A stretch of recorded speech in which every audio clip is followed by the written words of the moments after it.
ఈ రోజే డౌన్లోడ్ చేయండి. మీ ఫేవరెట్ షోస్ చూడండి.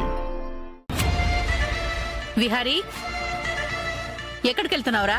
పనుందమ్మా, నేను అర్జెంటుగా వెళ్ళాలి. ఎక్కడికి వెళ్తున్నావో చెప్పి వెళ్ళొచ్చు కదా. నేను ముంబై వెళ్తున్నాను. ముంబైకి ఎందుకు వెళ్తున్నావు విహారీ? ఆ 100 కోట్లు హ్యాక్ చేసిన వాళ్ళని పట్టుకోవాలి కదా. 100 కోట్లని హ్యాక్ చేసిన వాళ్ళని నువ్వు ముంబై వెళ్తే ఇలా పట్టుకుంటావు బావా? మన కంపెనీ సర్వర్లు ముంబైలో ఉన్నాయి. హ్యాక్ చేసిన వాడి ఐపీ అడ్రస్ ఇక్కడ తెలియకపోయినా ఆ సర్వర్లో గ్యారంటీగా ఉంటుంది. హలో, చెప్పంబిక. విహారీ మనల్ని పట్టుకోవడానికి ముంబై వెళ్తున్నాడు. విహారిని ఎలాగైనా ఆపాలి. ఆపడం కాదు, విహారీని కిడ్నాప్ చెయ్యాలి.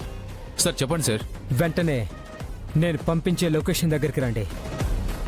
మంచి బేరం ఉంది. అలాగే సార్. ఇదేంటి, విహారీ గారి ఫోన్ స్విచ్ ఆఫ్ వస్తుంది?